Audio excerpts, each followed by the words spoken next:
30 years after his release from correctional custody, a father's reunion with his son was initially thwarted until divine intervention occurred. For a fleeting moment, it seemed that freedom had truly arrived for Robert Hayes. The formidable gates of the Colorado State Penitentiary creaked open, granting passage to a man whose shoulders had long forgotten the warmth of the sun. In his possession, Robert carried only a state-issued backpack and a worn shoebox secured with aged adhesive tape. Within its confines lay 312 letters, one for each month he endured incarceration, addressed to a young boy who once claimed him as father, and who now existed solely in faded photographs and distant recollections. The bus journey into Denver felt like an abrupt transition into an alien dimension. Electric scooters whizzed past. Pedestrians were engrossed in their luminous screens. Every sound seemed amplified and jarring. Yet Robert's sole focus was a singular destination: an apartment address. The parole officer had discreetly provided him with the address of his son, Nathan Hayes, now a man of 38 years, married, and a parent to 2 children. The building, though showing signs of age, pulsed with life, alive with the hum of early evening activity. Robert stood at the entrance for an extended period, drawing steadying breaths. His hand trembled as he depressed the intercom button for apartment 3B. A crackle, a click, and then, "Hello?" A man's voice, weary, guarded, and decidedly older than the 8-year-old face Robert held in his memory. "Nathan," Robert managed, his voice quivering. "It's your father." A profound silence descended, engulfing the space between them. Footsteps approached. The door creaked open. Nathan stood there, clad in a rumpled dress shirt with a loosened tie, his eyes bearing the burden of someone who had grown up without answers. A wedding band gleamed on his finger. From within the apartment, the faint laughter of 2 young children could be heard. The 2 men regarded each other, like strangers sharing the same familial jawline. Robert raised the shoebox with both hands, as if presenting the entirety of his preceding 30 years. "I've come to give you this," he stated. "They're all for you, every single one." Nathan's gaze did not fall upon the box, nor did it register his father's trembling hands. His jaw tightened, his eyes hardening. "You're 30 years too late," he declared. The door began to recede. "Please," Robert implored softly. "Just 1 minute." "There's nothing left to say," Nathan responded. The door closed with a decisive, unforgiving click, a silence more oppressive than the bars that had confined Robert.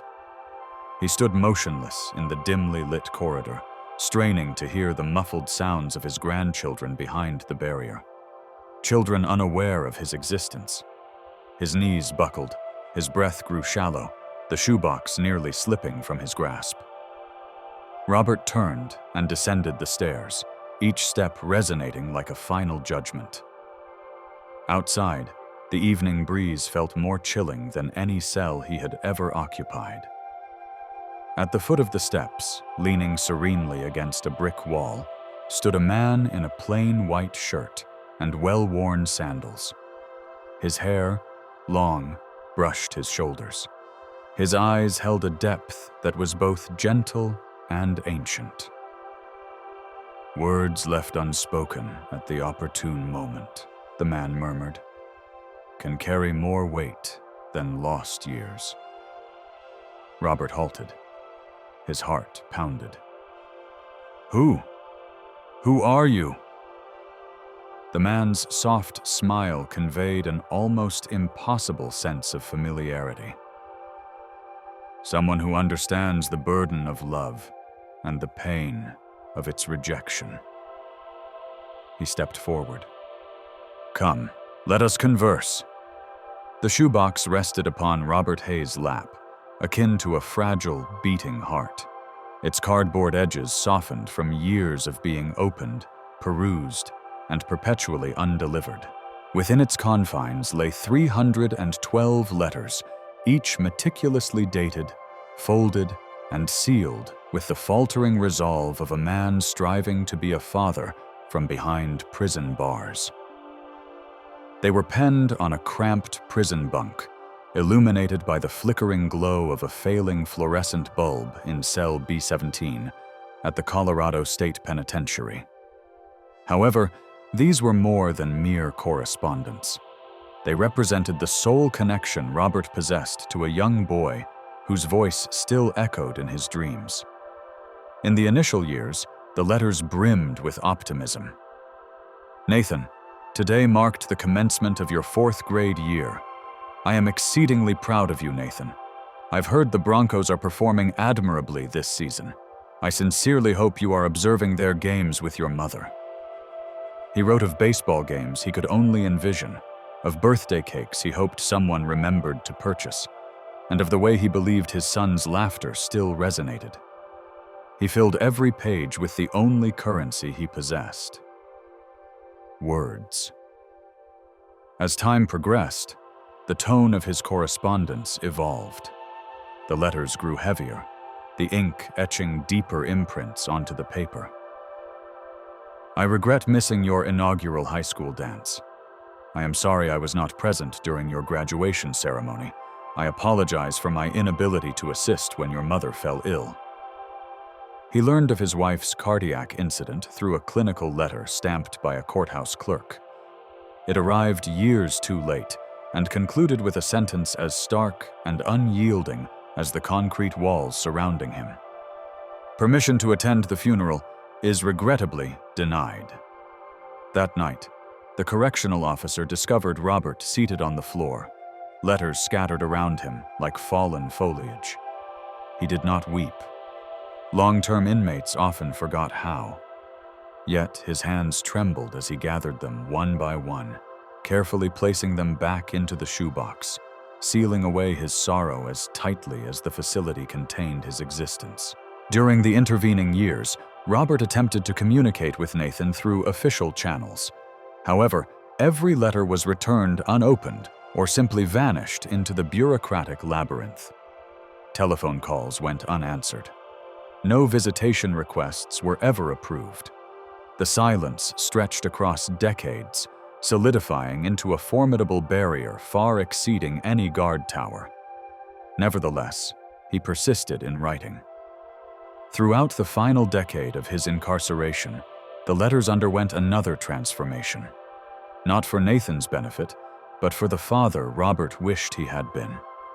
They became confessions, prayers, and apologies poured onto notebook paper torn from commissary pads. I failed you. I failed your mother. I am uncertain if absolution is attainable, but I remain your father. Some letters bore the indelible marks of ink smeared beneath trembling fingers. One bore the faint impression of a solitary tear, the only one Robert allowed himself in 30 years. To his fellow inmates, Robert became known as the writer, the elderly gentleman who spent every night hunched over paper, whispering words to a son who had long ceased to respond. When the parole officer finally inquired, "Do you have any possessions you wish to take with you?" Robert did not hesitate. Not the surplus socks, nor the well-worn Bible, nor the radio he had possessed for 2 decades, but solely the shoebox. For him, those 312 letters were not merely reminders of the life he had forfeited. They were irrefutable proof that despite every adversity, he had never relinquished his endeavor to love his son. And now, standing in solitary contemplation outside his son's residence after 30 years of silence, the weight of those letters felt more profound than any sentence he had ever served. Freedom did not manifest as freedom for Robert Hayes, not on that inaugural night. The thoroughfares of Denver surged with an overwhelming pace, an intensity of light, and a cacophony of sounds, for a man who had spent 3 decades attuned only to the clang of metallic doors and the distant shuffling of prison boots. Individuals brushed past him without a second glance. Office workers returning home, teenagers chattering over takeaway containers, cyclists weaving through traffic signals that flickered like restless fireflies. Robert stood amidst them, clutching the worn shoebox of letters against his chest, uncertain of his next move or his redefined identity. Every direction felt erroneous. He attempted to sit at a bus stop, but the bench vibrated with the sheer force of the city's roaring vehicles. Conversations he couldn't comprehend, advertisements flashing with colors unfamiliar from the world he once knew. He tried walking, but each step only led him deeper into a life that no longer seemed to have a place for him. By midnight, the air had turned frigid. The wind tore at his thin, pearl-colored jacket. His hands felt numb. He wandered past darkened storefronts, past neon-lit bars spilling forth music he couldn't identify, past an alley where a man in a hooded sweatshirt inquired if he desired something to induce sleep. Robert continued his journey. Eventually, he reached a tranquil residential area on the eastern periphery of the city. Sidewalks lined with trees, older homes, sodium streetlights casting long, melancholic shadows. There, at the terminus of a block, Rose Street. Michael the Archangel. Catholic Church, its stone steps illuminated under the pale halo of a single floodlight. Robert hesitated. The church doors were secured, but the steps were vacant, and emptiness was preferable to everything else. He sat. The concrete felt cold, yet strangely familiar. Familiar like punishment. Familiar like a sanctuary. He placed the shoebox beside him, wrapped his arms around himself, and leaned back against the heavy wooden portals. For the first time since his release, the city finally succumbed to silence. He could discern the rhythm of his own heart. He could hear the wind rustling through the maple trees. He could perceive distant sirens fading into oblivion. But then, soft footsteps approached. Initially, Robert dismissed them as a figment of his imagination. However, upon opening his eyes, he observed a figure seated several feet away on the same stretch of steps. He had not heard the man approach, had not heard the door open, had not perceived the shift in weight upon the stone. The stranger remained stationary, elbows resting on his knees, his gaze fixed upon the deserted street. He wore simple dark jeans, a white shirt, and sandals worn thin from extensive travel. His long hair brushed his shoulders, stirred gently by the breeze. There was an aura of tranquility about him, an essence untouched by the world's clamor. Robert tensed, instinctively adopting a defensive posture. But the man did not look at him. He did not speak. He simply existed alongside him, as quiet as moonlight. Minutes elapsed. Finally, the man turned his head, his eyes gentle yet impossibly profound. "A difficult night?" he inquired softly. Robert swallowed, sensing the question held a significance beyond its literal meaning. The man nodded towards the shoebox. "You've been carrying that for a considerable duration." Robert's breath hitched. "How could you possibly know that?" The stranger offered no reply. Instead, he conveyed a small, knowing smile, one that seemed to penetrate the very weight Robert bore, reaching down to the years that had shaped it. "When morning arrives," the man stated, "you will no longer be alone." There was no apprehension in Robert's chest, only a warmth that belied the frigid night. There was something about the stranger that felt profoundly familiar, almost sacred, as if this moment on the church steps had been anticipating his arrival long before he ever set foot there. The sun had barely begun to crest the Denver skyline when the stranger on the church steps arose and stretched as if he had merely paused there, not lingered, not slept. The crisp morning air enveloped the two men as the city gradually stirred to life. The distant hum of vehicles, a bakery opening its doors, the soft hiss of sprinklers misting the church lawn. The stranger regarded Robert Hayes with a calm curiosity. "There's a diner just around the corner," he remarked.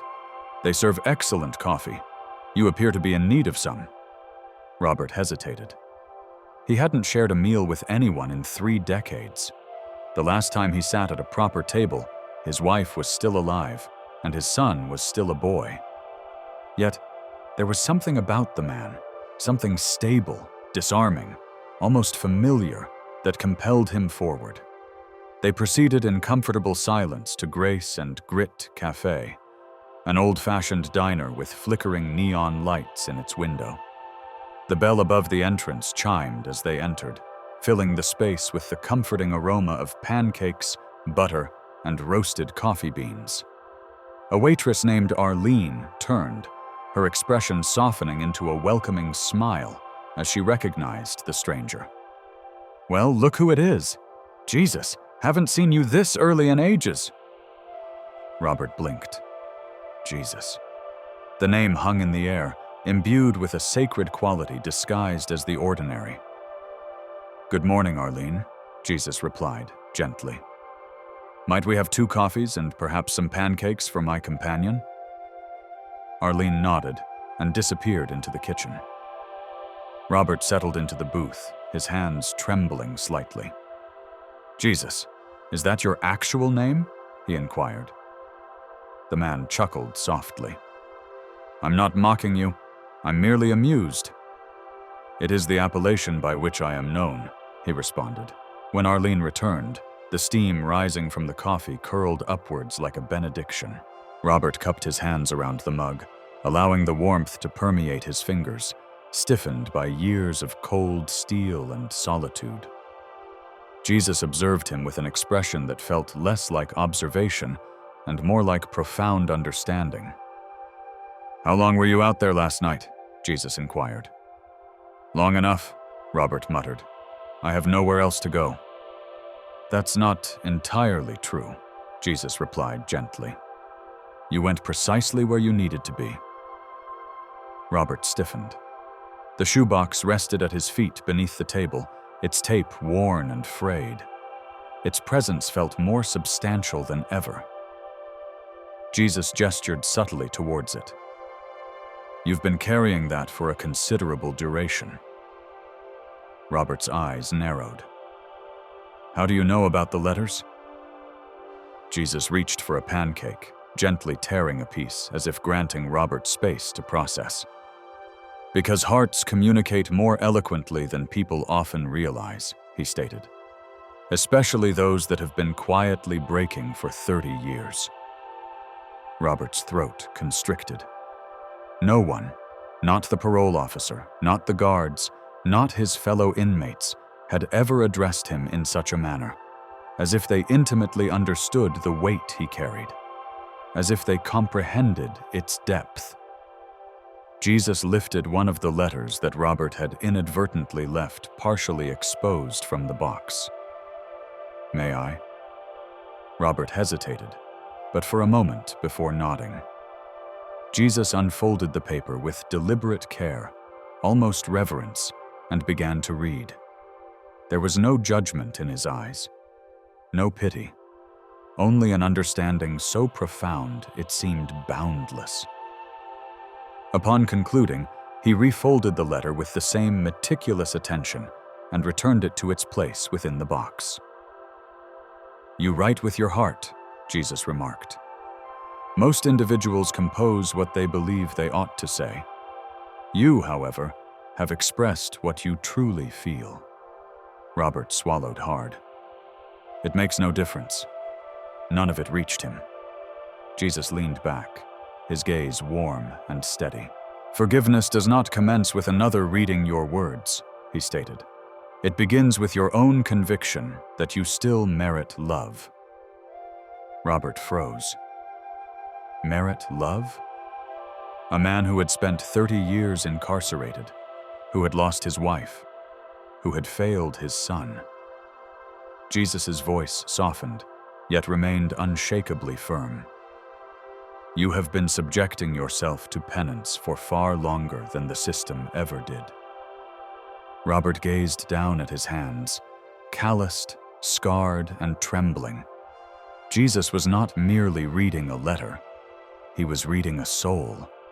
And for the first time since stepping outside the prison walls, Robert experienced a sensation he hadn't felt in decades. Hope.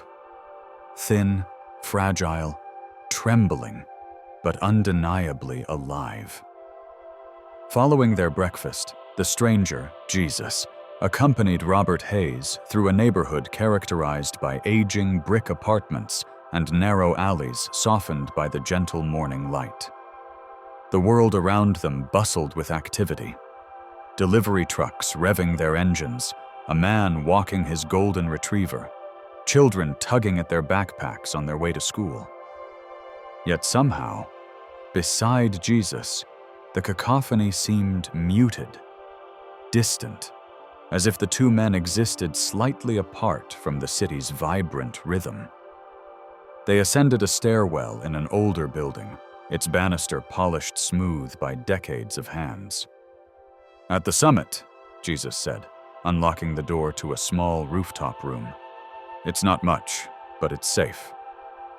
The room was barely larger than a prison cell, yet it held none of the oppressive familiarity. Sunlight streamed through a single skylight, warming the aged wooden floor. A mattress lay neatly folded in a corner. Adjacent to it, a low table held a candle, a small wooden cross, and a worn Bible, its pages softened by years of prayerful fingertips, a prayer corner. Robert stood in the doorway, overwhelmed by the profound peace that seemed to emanate from the space. After 30 years of concrete walls, steel bars, and unceasing fluorescent illumination, the silence here felt sacred. "Why are you assisting me?" Robert finally inquired. Jesus placed his keys down and turned, his demeanor possessing a gentleness capable of dismantling any defense. "Because everyone deserves a sanctuary," he stated, "especially a man who bears the weight you carry." Robert sat on the mattress. It yielded beneath his weight, a stark contrast to the rigid prison cot he had known for decades. He touched the fabric of the blanket, almost bewildered by its gentle texture. Jesus placed the shoebox beside him. "You have spent 30 years expressing what you could not verbalize," he said. "But now comes the more arduous undertaking." Robert's gaze lifted. "And what is that?" "To speak with your life." Jesus knelt near the prayer corner, igniting the small candle. The warm glow illuminated his features. Calm, steady, timeless. "There is a community kitchen here in Denver," he informed Robert. "They serve meals to the homeless every Saturday. Your son volunteers there." Robert's breath hitched. "You know about Nathan?" Jesus did not respond directly. Instead, he held Robert's gaze. "Before you can solicit forgiveness, you must first endeavor to become the kind of person who is capable of receiving it." The words stung, as truth often does. "Are you suggesting I volunteer?" Robert asked quietly. "I am suggesting," Jesus replied, "that you begin rebuilding your life, not with apologies, but with acts of service." Robert's throat tightened. "And you believe he will see me there?" "I believe," Jesus stated, "that sometimes the only bridge strong enough to span 30 years of sorrow is love in action." Jesus rose and opened the small window, allowing the breeze to enter. The air carried the distant, resonant sound of a church bell, its tone warm and unwavering. "You are welcome to stay here for the present," Jesus said. "Rest, reflect, and pray if you feel inclined." Robert surveyed the tiny rooftop room, the sunlight, the candle, the cross, the profound quietude, and felt an unfamiliar sensation stirring within his chest. A dawning. For the first time in 3 decades, he wasn't anticipating further punishment. He was being gently, patiently invited into a purpose he did not yet comprehend, but one he wholeheartedly desired. The subsequent Saturday arrived with a swiftness that surprised Robert Hayes. The days spent in Jesus' rooftop room felt remarkably weightless, marked by quiet mornings observing the city awaken through the skylight. Evenings were spent assisting neighbors with their groceries, and nights were dedicated to gazing at the shoebox of letters, which he still felt unprepared to open. Yet, beneath the surface of these days, a steady rhythm pulsed through his existence. The thought of encountering Nathan again, not as a father pleading for absolution, nor as a spectral figure from a bygone life, but as a man endeavoring to serve. Jesus accompanied him to Harvest House Community Kitchen, a modest brick structure nestled in a church basement, exuding the mingled scents of coffee, disinfectant, and warm bread. Cars lined the street. Volunteers were engaged in unloading boxes of canned goods and bags of produce. A printed banner proclaiming "Feeding the body, lifting the soul" was affixed above the entrance. Inside, the atmosphere was vibrant and purposeful. Pots simmered on stoves, knives rhythmically chopped vegetables, and volunteers exchanged quiet laughter while arranging bowls. A woman with kind eyes, adorned in a sunflower yellow apron, identified as Sister Louise, approached, her hands extended in a gesture of welcome. "Jesus, and you've brought a companion. Bless your hearts." She turned her attention to Robert. "You must be the gentleman he mentioned." Robert stiffened, casting a glance towards Jesus. "You spoke of me?" Jesus simply smiled. "Only that you were willing to lend a hand." Sister Louise presented Robert with a clean apron. "Come along, dear. We require capable hands for the rice duty." Capable hands. Robert couldn't recall the last time such a descriptor had been applied to him. He tied the apron, stepped behind the serving line, and allowed the comforting cadence of the kitchen to fill the vacant spaces within his chest, where apprehension had resided. Scooping rice, wiping away spills, greeting strangers.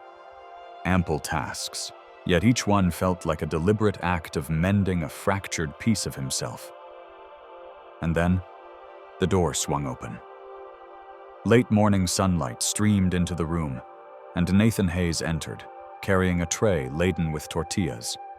Dressed in a work jacket with his sleeves rolled up, his hair slightly disheveled from the outdoor chill. He appeared older than the boy of Robert's memories, but also stronger, kinder. For a moment, time seemed to stand still. Robert froze mid-scoop, the ladle suspended above a plate. Jesus, standing beside him and ladling beans, murmured softly, "Breathe." Nathan did not perceive his father. Not yet. He placed the tortillas near the warming station, exchanged pleasantries with another volunteer, and then seamlessly integrated into the kitchen's workflow, as if he had been performing this task every weekend for years. Robert's eyes repeatedly drifted towards him, catching fleeting glimpses of a man he barely recognized. But then, something transpired. A young girl in line whispered, "Could I please have extra rice, sir?" And without conscious thought, Robert smiled and uttered the very same word he had once used with Nathan. "Certainly, champ. Eat all you need." The phrase hung in the air, igniting like a spark. Nathan's head snapped up. His gaze settled on Rob, not with suspicion or anger, but a fleeting, delicate spark of recognition. It vanished in less than a second, yet it sent a tremor through Rob. Nathan swiftly averted his eyes, refocusing on his duties. Nevertheless, his breathing grew shallower, more erratic, as if some deeply buried emotion had surfaced. Jesus' hand grazed Rob's shoulder, a grounding touch. "You're sharing the same space now," he murmured. "Let your actions convey your message. Time will resolve the rest." Rob swallowed, battling a swell of feeling in his throat. For the first time in 3 decades, father and son were breathing the same air, contributing to the same cause, standing mere feet apart. Though the chasm between them still felt immense, a sacred element had permeated the atmosphere. Hope. The ensuing Saturdays unfolded at a deliberate pace, much like the gradual turning of pages in a narrative one hadn't realized they were immersed in. Each week, before the sun rose, Robert Hayes descended from his rooftop dwelling into the awakening metropolis. The small shoebox, entrusted to the care of the miniature prayer altar Jesus kept near the window, remained secure. And each week, he returned to the Harvest House community kitchen, donning an apron still faintly redolent of disinfectant and freshly baked bread.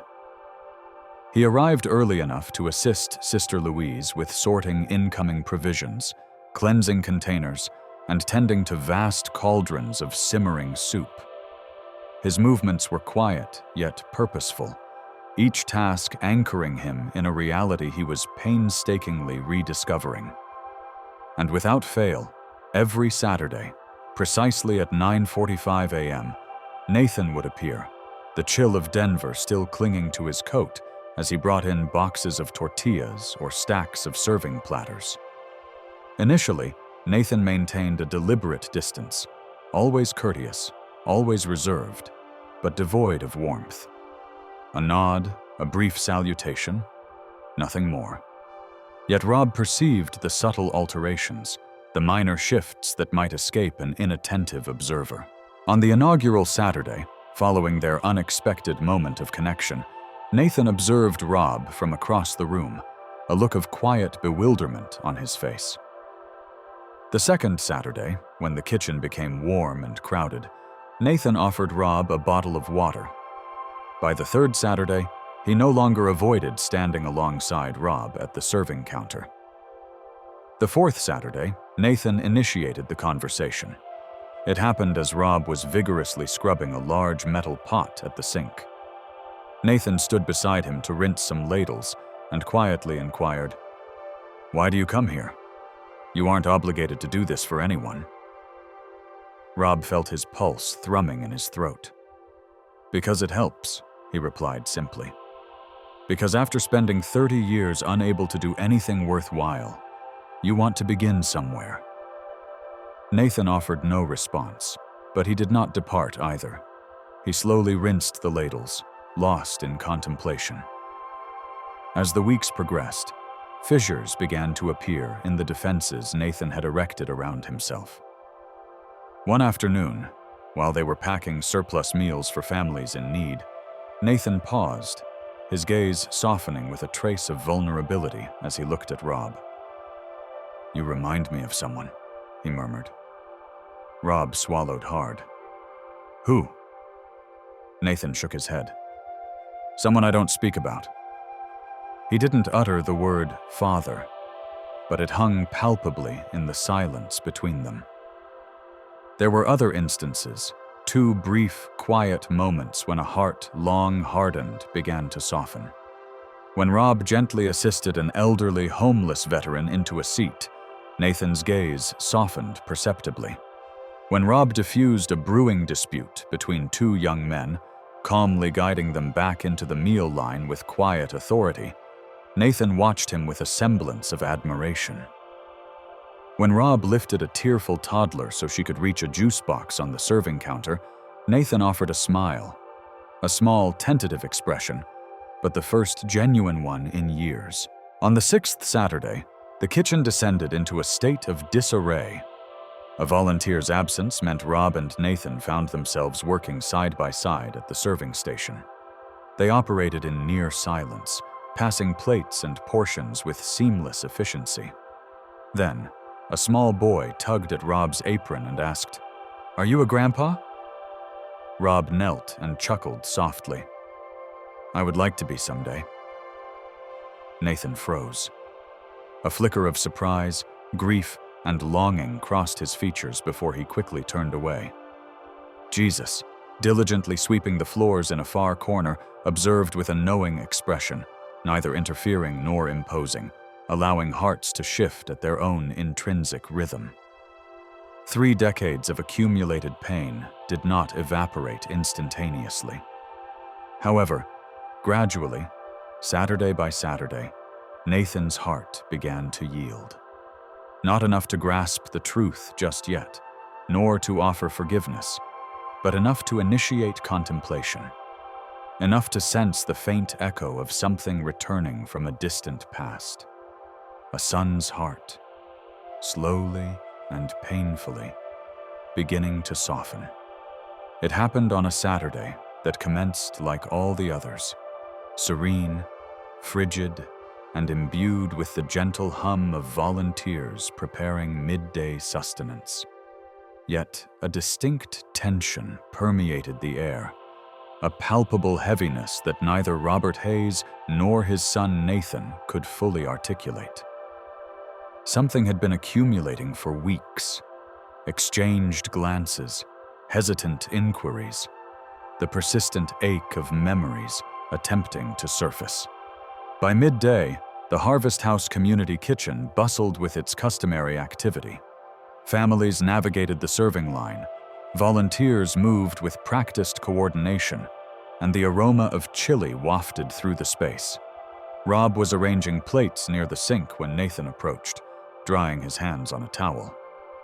"You're here every week," Nathan stated, his voice strained. "Every single Saturday." Rob straightened, sensing the undercurrent of emotion beneath his son's words. "I come because it matters." Nathan stepped closer. "No," he countered, his eyes narrowing.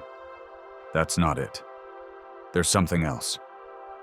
"You," he paused, his gaze intently scrutinizing Rob's face. "You speak like him. You say things he used to say." The room seemed to contract, the surrounding clamor receding into a distant murmur. "Nathan," Rob whispered. Nathan's jaw tightened. "My father." Rob's breath caught. Jesus, who had been sweeping in the rear of the kitchen, paused his task, observing and waiting. Nathan shook his head, frustration evident. "And I despise that I keep thinking that. I despise that there's something familiar about you because that man, my father, abandoned me. He chose violence. He chose prison. He chose to be absent." Rob took a step closer, unable to suppress the truth that pressed against his chest. "Nathan." "No," Nathan interjected, his voice rising. "Don't you dare claim you knew him. Don't pretend you understand anything about him." "He wrote to you," Rob said softly. Nathan froze. "What?" 312 letters, Rob continued. "Birthdays, graduations, the day your mother passed away. Every moment he wasn't present. He wrote," Rob's voice broke. "Not because he didn't care, but because he cared too much." Nathan's face drained of color. "How do you know that?" he whispered. Rob's voice quivered. "Because I'm the one who wrote them." A profound silence descended upon the room. The clatter of plates ceased. Sister Louise turned from the stove. A man in the queue instinctively bowed his head, as if witnessing something sacred. Nathan stumbled backward.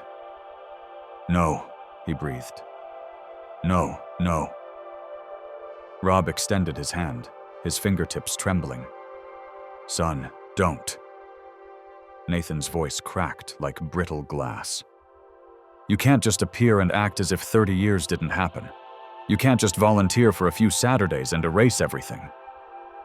Tears welled in his eyes, a torrent of anger, heartbreak, and confusion. Rob lowered his hand. "I didn't come to erase the past. I came to confront it."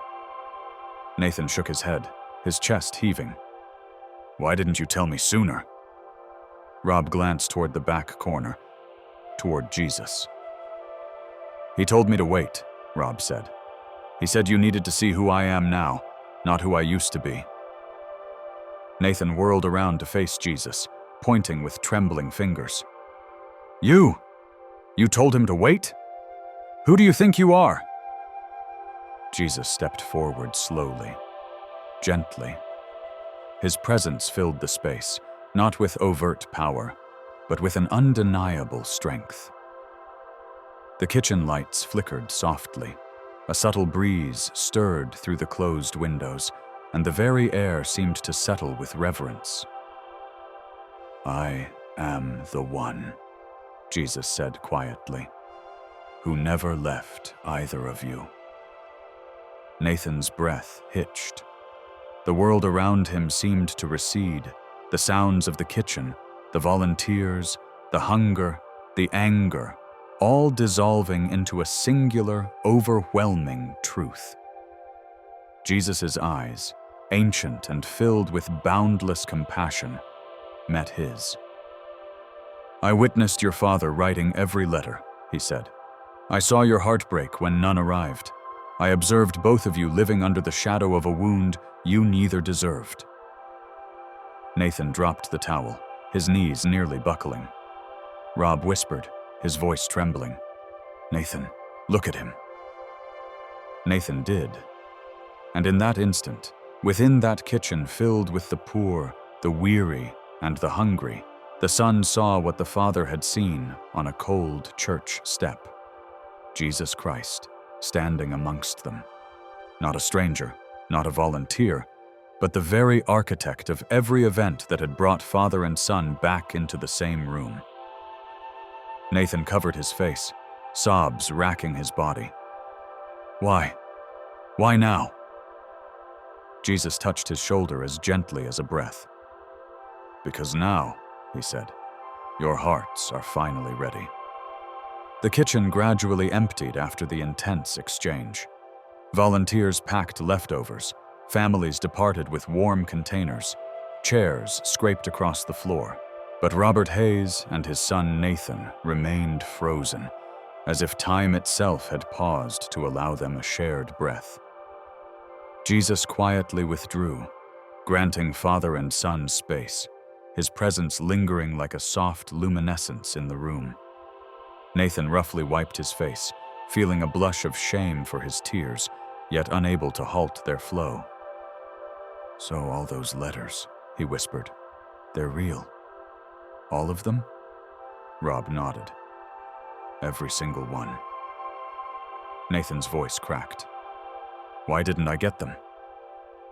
Rob hesitated, fearing the truth would inflict further pain. "Some were returned. Some never left the prison mailroom.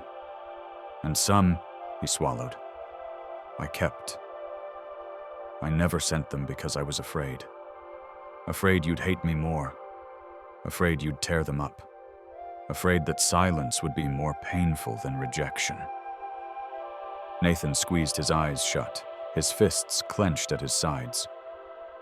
"I did tear up the ones that came," he admitted in a whisper. "I didn't even read them." Rob's breath faltered, but he nodded. A long, understanding nod. "You had every right." Nathan shook his head violently. No, I didn't. I was angry, but I didn't realize how much you were drowning, too."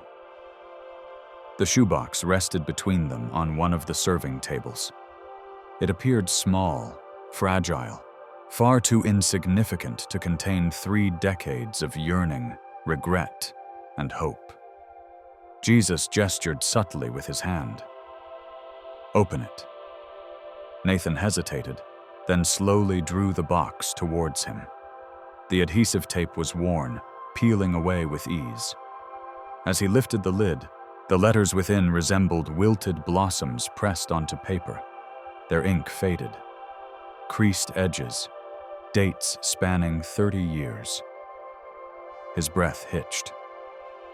"Dad," he began, "there are so many." Rob remained silent, words threatening to overwhelm him. Nathan lifted the first letter he touched, dated August 1994, the very month Rob was incarcerated. His eyes scanned the opening lines.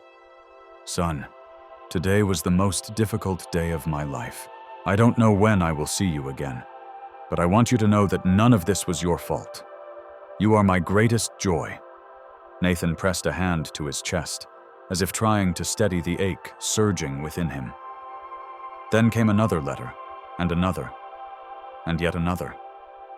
Birthdays, missed milestones, prayers, confessions, imagined memories because Rob wasn't there to witness the actual events. Some letters were brief, written during nights when Rob barely possessed the strength to hold a pen. Others were lengthy, pages filled with everything he had never had the opportunity to express.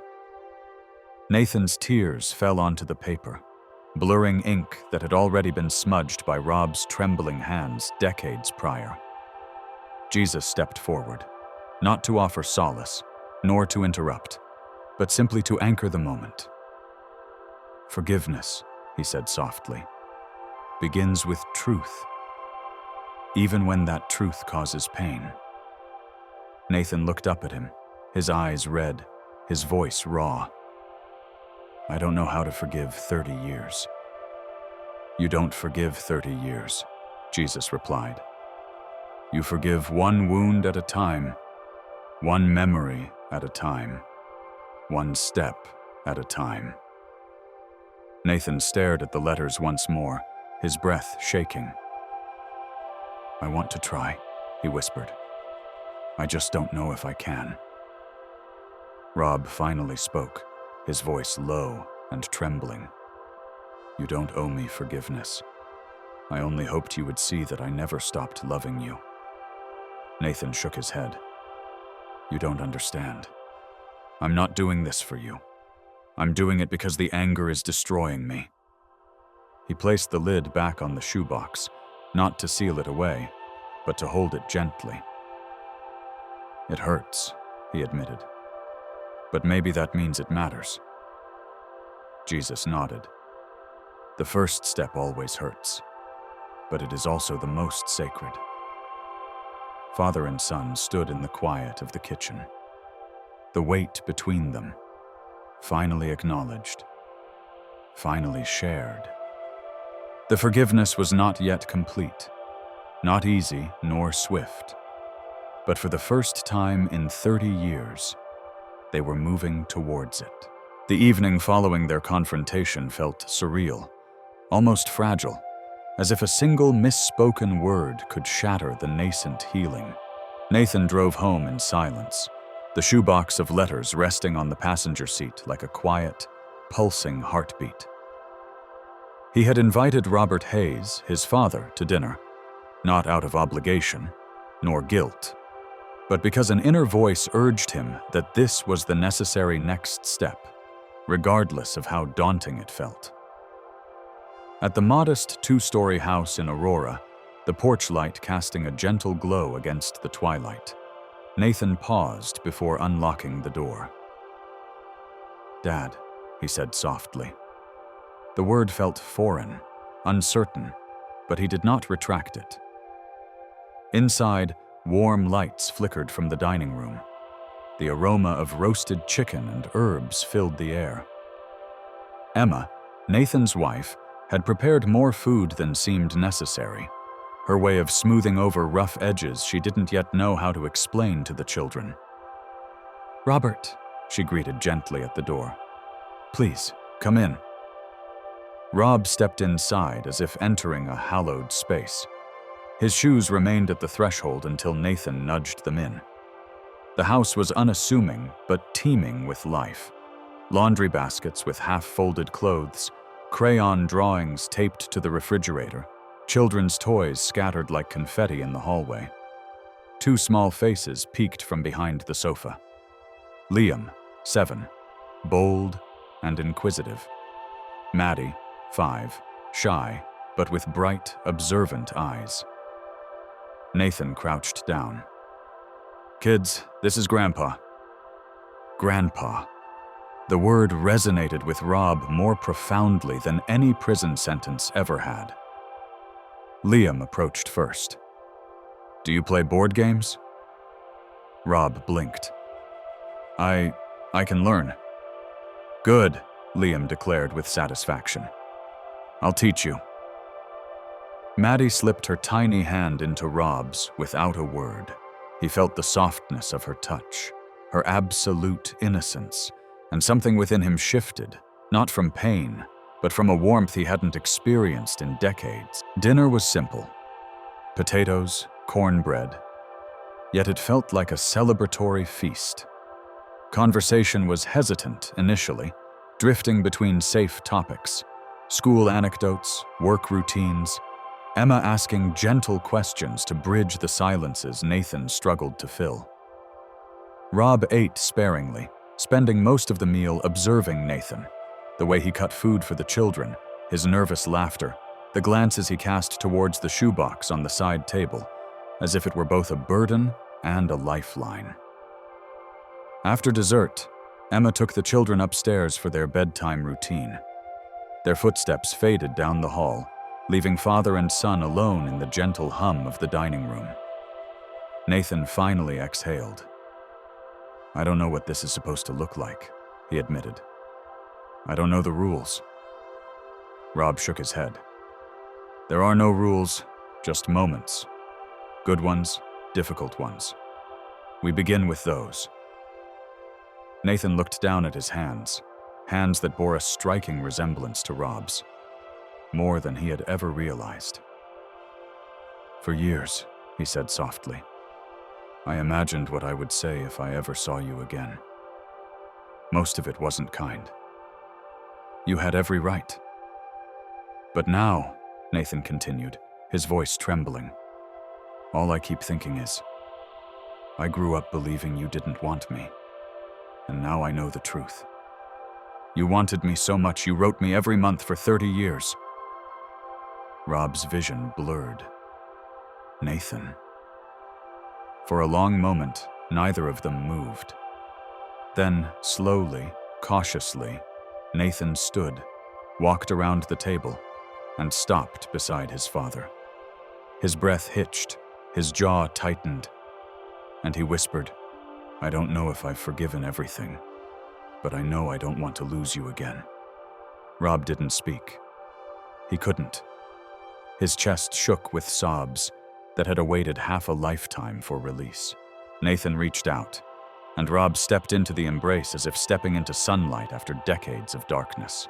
Father and son held each other, desperate, trembling, clinging, not as two men broken by time, but as two hearts finding the courage to begin anew. A hug 30 years in the making. A hug that healed more than either of them could articulate. Upstairs, a child's voice whispered through the floorboards. "Mommy, Grandpa's crying." Emma smiled softly.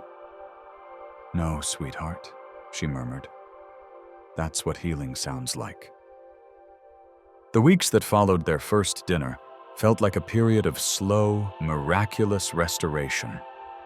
Robert Hayes navigated his new existence gingerly, assisting Nathan with minor household repairs, reading bedtime stories to Liam and Maddie, sitting with Emma on the porch while she posed gentle, careful questions about his years of incarceration.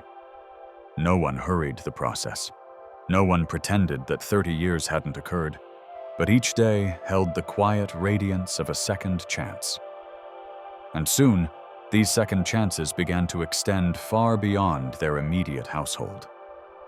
It commenced on a Saturday at the Harvest House community kitchen when a man in a faded hoodie entered hesitantly, his eyes scanning the room.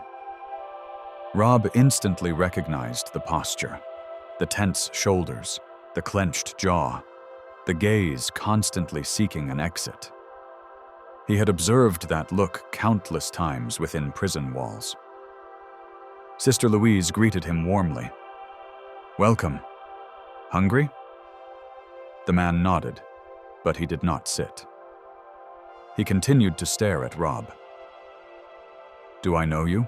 the man finally asked. Rob blinked. "Jackson." The man exhaled sharply, a cascade of relief, surprise, and shame. "I got out last month," Jackson murmured. "No job, no family left. I heard someone who used to be locked up was volunteering here. Thought maybe, I don't know, maybe I wasn't the only one trying to start over." Nathan, standing behind the counter, observed silently as something shifted in his father's demeanor. A steadiness, a sense of purpose. Rob stepped towards Jackson, placing a hand on his shoulder. "You're not alone," he said softly. "Not anymore." That afternoon, Rob assisted Jackson in completing an application for a warehouse position. Nathan helped him secure donated clothing. Sister Louise provided him with contact information for housing assistance. And for the first time, Nathan witnessed something new in his father. Not the man who had gone to prison, but the man who had endured it and emerged with a compassion honed by suffering. Word spread rapidly among Denver's recently released inmates. One Saturday led to 3. 3 became 10. Men arrived carrying plastic bags, release papers, ankle monitors, and broken spirits. Some had been sleeping under bridges. Some hadn't spoken to their families in years. Some trembled with withdrawal, fear, or shame. And every single one of them found Rob waiting, apron on, sleeves rolled up, compassion evident in his voice. "Sit down," he would say. "Eat first. We'll figure out the rest." Nathan watched it all unfold like a narrative being written in real time. A story too deliberate, too precise to be mere coincidence. One evening, after a particularly demanding day helping 4 newly released men find temporary shelter, Nathan ascended to the rooftop of the apartment building where Rob still spent part of his time. Jesus was there, seated beside the open window, a candle burning on the prayer table. "You planned this," Nathan said quietly. "Didn't you?" Jesus didn't turn immediately. When he did, his smile was soft, almost wistful. "I don't force stories," he said.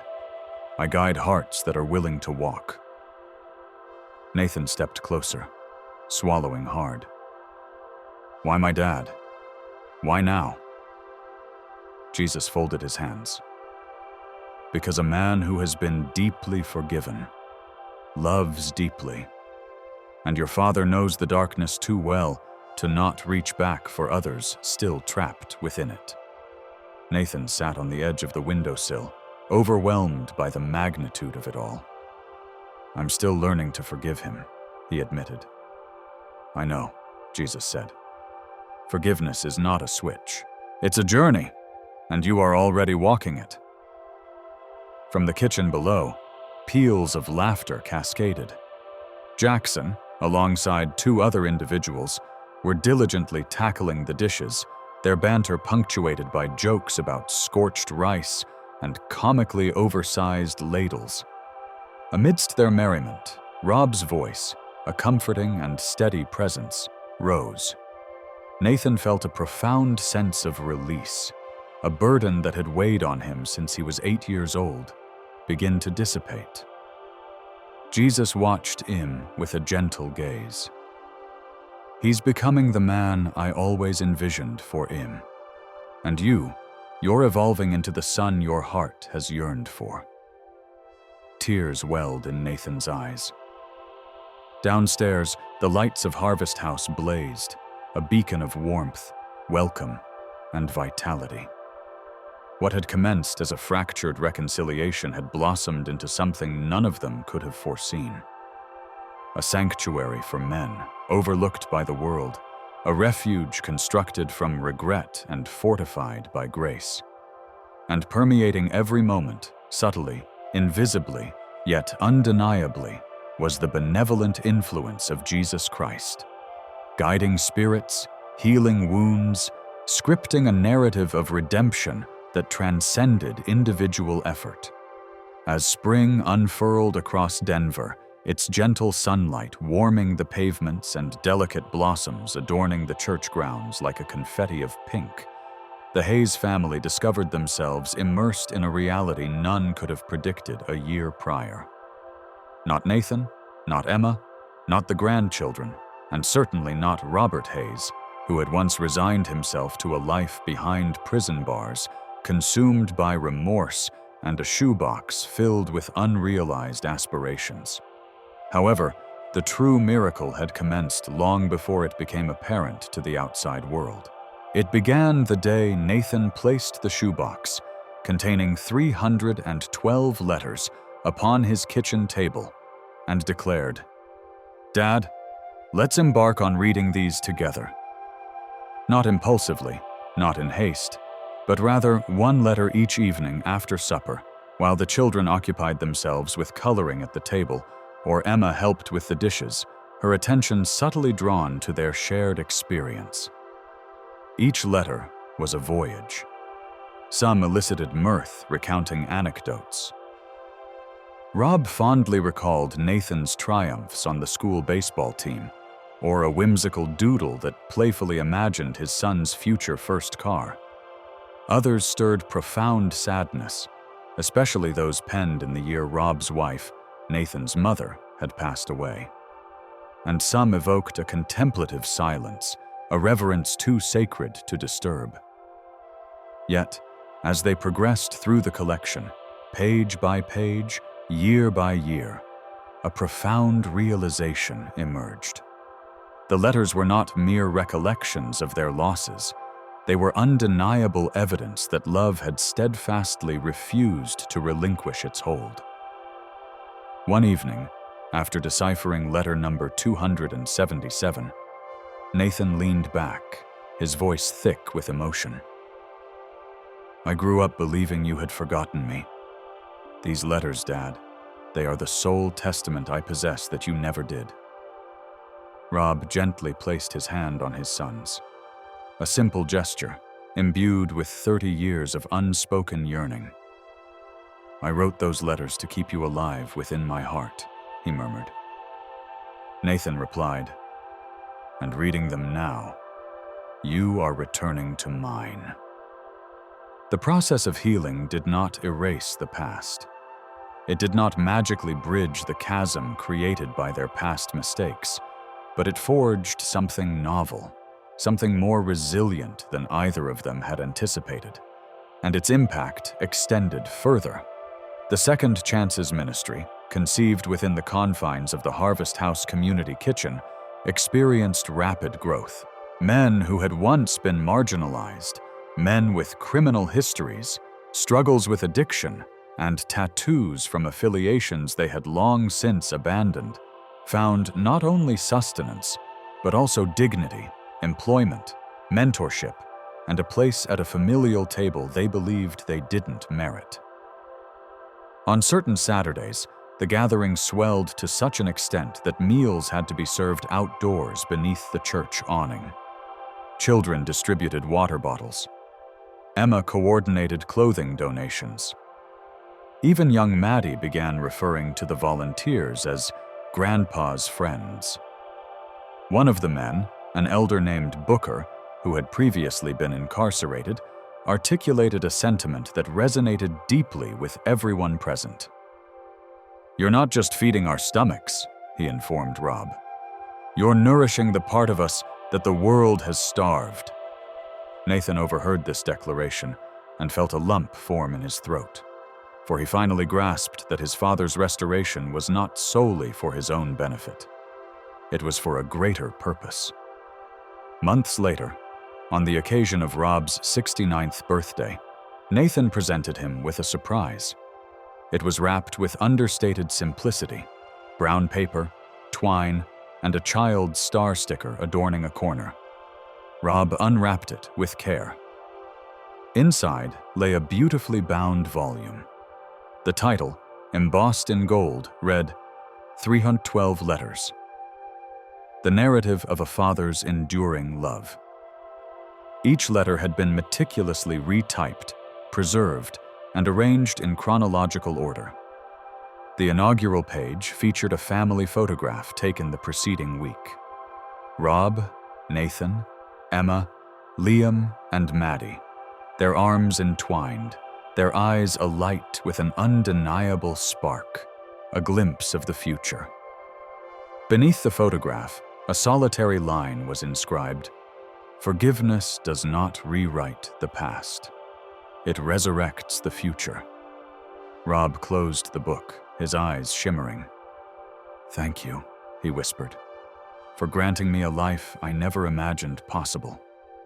Nathan offered a smile, tears tracing paths down his cheeks. "No, Dad. Give thanks to Jesus for that.